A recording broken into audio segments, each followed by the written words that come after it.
All right, guys, welcome back to another absolute banger on the TDD podcast. As you can see, we are dripped up, dressed to the occasion because we are using face cams. It is the TDD podcast, and that stands for two dudes talking. But today, it is not two dudes. It is three whole dudes, three dudes talking. Myself, Andrew, and the special guest, Ben Huff. Everybody, welcome Ben. Welcome Ben on the podcast. Welcome. Ben, would you like to tell us a little bit about yourself? So my name is Ben Huff. I'm 17 years old, and I worked at Chick-fil-A. Hey, yo, my mom is calling me. Hold up. Oh my God, Miss Janet. Hello? I gotta wake up on Saturday at 8 in the morning to go get senior pictures. RIP. All right. Dude, and Carter's camera quality is so ratchet as well. Dude, what are you talking about? It's good. I could barely make out like the blinds on his back wall. It's hilarious. Anyway. Oh my God. Okay, all right. So Back in. all right, so Ben, you're a 17-year-old. That's cool enough. I'm 17-year-old male. Work at the corporation franchise known as Chick-fil-A. Oh, okay. All right. And Based do you like it there? I fondly enjoy my employment at Chick-fil-A because of the food is a big attractor, and then I think my coworkers as well really just bring the whole vibe together. When we can have a good laugh and eat a spicy deluxe chicken sandwich with no pickle and Colby Jack cheese, like it really goes hard. My boy just got drafted.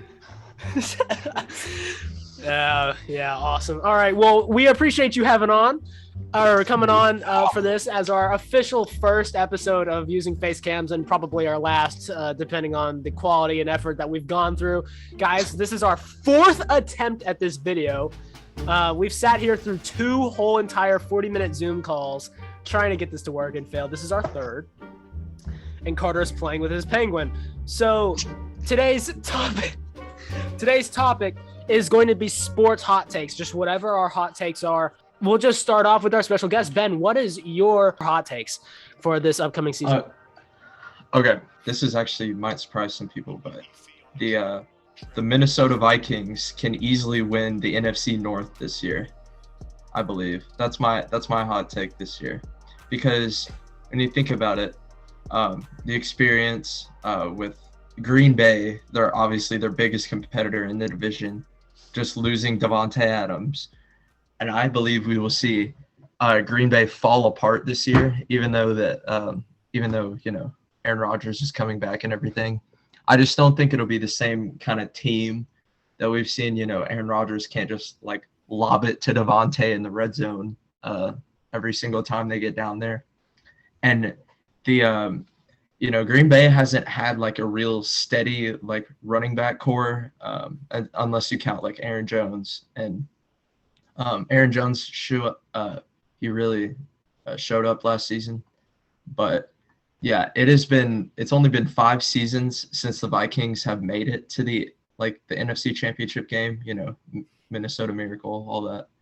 But That was 5 years ago. Yeah, it's been a while. But because without Davante, Aaron Rodgers basically does not have like a good weapon, because the Packers cannot draft. We have seen this. They suck at drafting. Yeah. They cannot get Aaron Rodgers a good wide receiver target to replace Davante Adams. Yeah. And it's just I just don't think it's going to happen. Meanwhile, the Vikings have 2 really good developing wide receivers in Justin Jefferson and Adam Thielen. And it's like Adam Thielen is just a huge like red zone threat. I think he is definitely like up there in my like top, well, not like top 10, but like top 15 receivers probably. And then Justin Jefferson, we've seen really develop from his rookie year. He was a beast for me in fantasy last year. And then, Dalvin Cook, obviously probably top 5 running back. I think he's just they have a lot of weapons and a lot of talent and youth, and I think they can win the division this year. So your thoughts? think- Not a terrible take. I just don't know. As long as Aaron Rodgers is there at Green Bay, I really just don't see anybody else in that division winning that. At least the division. I mean, they might beat him in the regular season. Didn't Devontae Adams miss games last year too? I'm not sure. I feel like he did. I'm not sure. But I agree with you, Andrew. I mean, I think it's plausible. It could happen. But, you say the Vikings are a young team, and overall they are. But they have two very big liabilities that are old, and that is Adam Thielen. He's not developing anymore. He's 31 or 32 or something like that. Yeah. He's old. Then there's Kirk Cousins. I mean, okay. Is Kirk Cousins? I know he's been decent, but I mean, it's an iffy. It's an if. It's a big if. Yeah. You can never really count on Kirk Cousins. I feel like you can never put all your money in on Kirk Cousins. And I think like Andrew said, as long as Aaron Rodgers is there, he has weapons. He has Alan Lazard. He's a really good receiver for Green Bay out of Iowa State. Aaron Jones and AJ Dillon, I think, are still there, right? Are they? Mm-hmm. Yeah, they're still there. Yeah. And I mean, the free agency is not over. They still have time to get a weapon.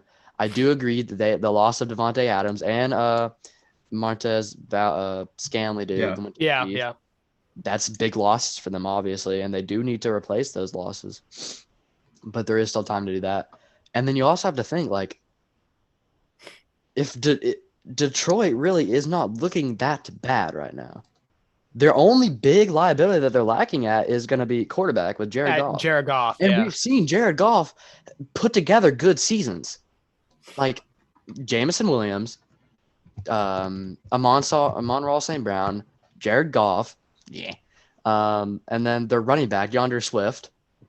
They Penei Sewell, O-line's good. Their offense is not that bad. Their offense is pretty good. And then their defense, they just got Aiden Hutchinson. They have a lot of other guys. Detroit is not we can't count Detroit out of the picture. We cannot They count got them out. And then they got same thing with Chicago. Justin Fields under new leadership, he might really step it up. And I'm not saying that these teams are going to win, maybe, but I'm saying they might take wins away from Minnesota. Green Bay. And Green Bay. Yeah. So I just think it's going to be really close in that division between probably Green Bay and Minnesota, but I'm going to have to give it to Green Bay. And then I'm going to have a dark horse as the Lions as a dark horse. Ben, to your point, I think Minnesota, as soon as Aaron Rodgers is gone, they're going to win the division as long as Cousins is still there. And I think that Minnesota definitely they're one of the teams with the most potential right now. But as long as Green Bay's got Aaron Rodgers, that two-time MVP, that I very doubt that this season is going to be that year. A couple seasons from now, maybe, but this year, I doubt it. But yeah, Carter's absolutely correct. So mine, you might think, is a little bit biased, but I'm going to say Mac Jones is a top 10 quarterback. No, not 10. Okay, let me rephrase that. Let me actually start. So now it's not a bold take anymore because now he's out of the top 10. He's fine. No, world top 10. So my hot take might be a little bit biased here, but I'm going to say Mac Jones is a top 10 quarterback in the NFL this year. And by this year, I mean this upcoming season. He will be top 10 this upcoming year. And I think he's going to take a giant leap. I think the Patriots got some more weapons for him.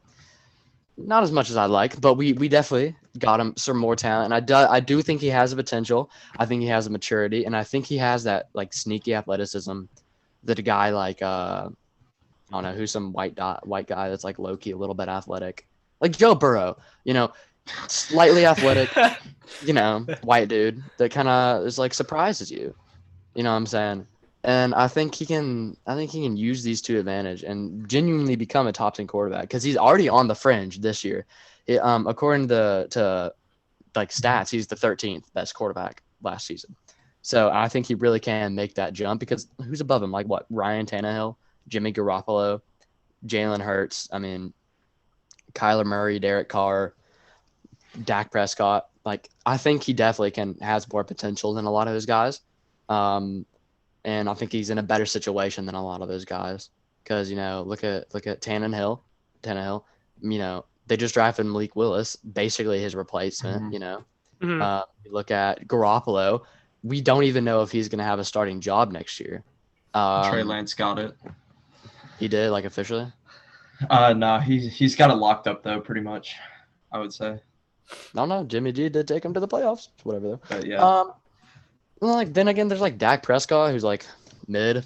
So, I think Jones will be a top 10 quarterback next year. That's my hot take. It's bold, especially since I see the Patriots kind of falling off the ladder.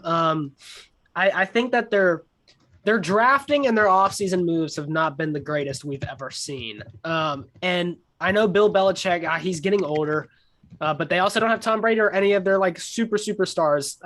So, they're trading away key players on their defense. I personally would be shocked if the Patriots make the playoffs.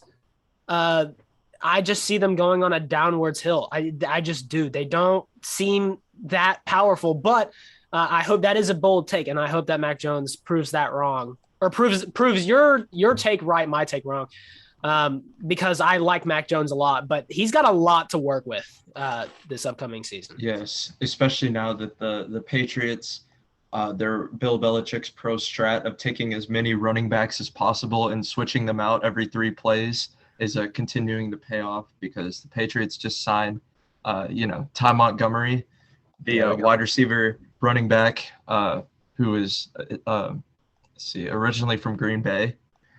So he'll be a decent offensive weapon to have.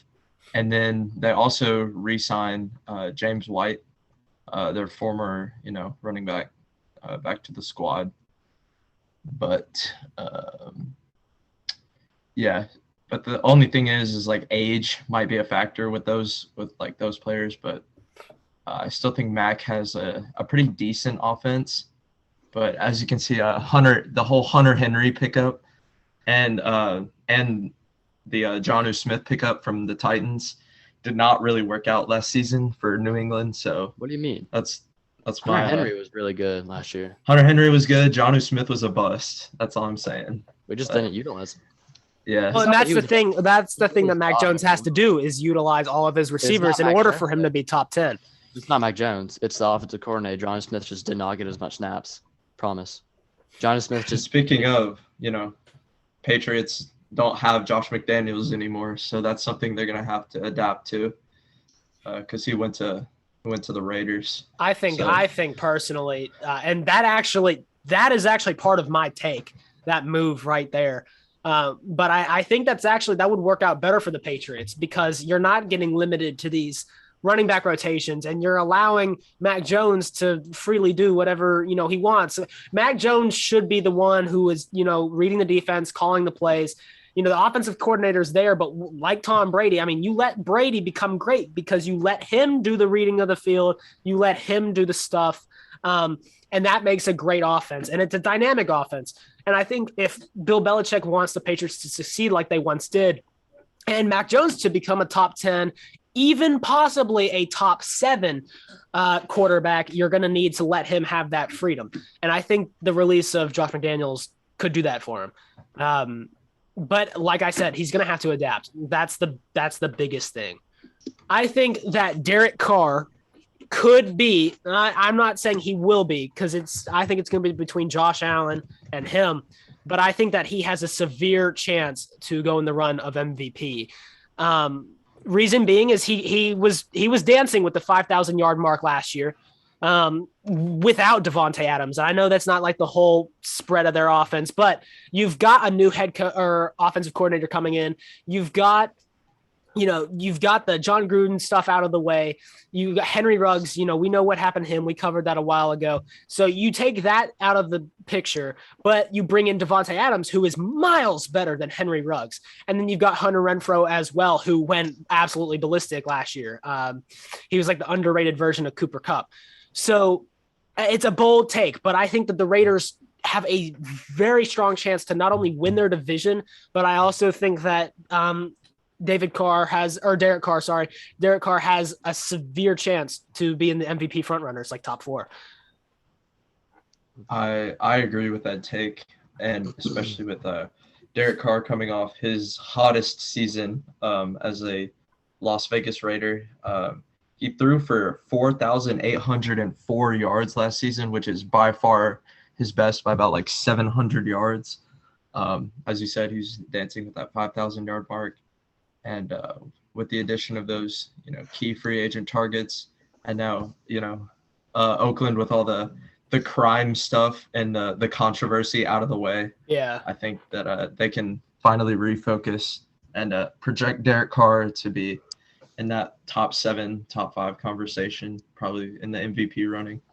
Yeah, 100%. Carter, I saw you shaking your head. No. What is the disagreement? I don't think he's going to be in the MVP debate. I think the Raiders are going to have. I'm going to take your take, and I'm going to agree with it to a degree in the way that I think Derek Carr will have another spectacular year and be a top, like top 10, maybe top 5 quarterback. I don't think he's going to be in MVP running. I really think that's going to be Josh Allen. I think he has it on lock. I mean, he's got the potential for it for sure. But I do think the Raiders are Super Bowl contenders. So, I think there's a chance, man. I really do. They have so many weapons. Derek Carr is playing fantastic. They've got a solid backfield. Really solid backfield, actually. They've got, 2 good backs. They've got multiple, good wide receivers. Derek Waller. Great tight end. Their offense is incredible. Their defense, I don't know if it's as good. But, they played overall pretty well last year. And if they can just keep that going, I really think they have a shot at a deep, deep playoff run or Super Bowl title maybe. Who knows? Really, I think Derek Carr – I've been saying this for a while. Derek Carr is not a bad quarterback. Like, he's good. Not at all. Not at all he's good or not all? No, he's not bad at all. Yeah. Like, Derek Carr's a good quarterback. People sleep on him a ton. And I think – I don't think he has the potential for an NFL MVP. Maybe a Super Bowl MVP, though, for sure, because I think he could take that team there. Yeah. Well, guys, so that is going to wrap it up for this episode of the TDT podcast. We hope you guys enjoyed. Leave your thoughts down below. Go show Ben some love. We will, plug his Instagram and all that stuff down in the description. Other than that, that's going to wrap it up. We appreciate everyone for joining us, and we will catch everybody next time. Peace.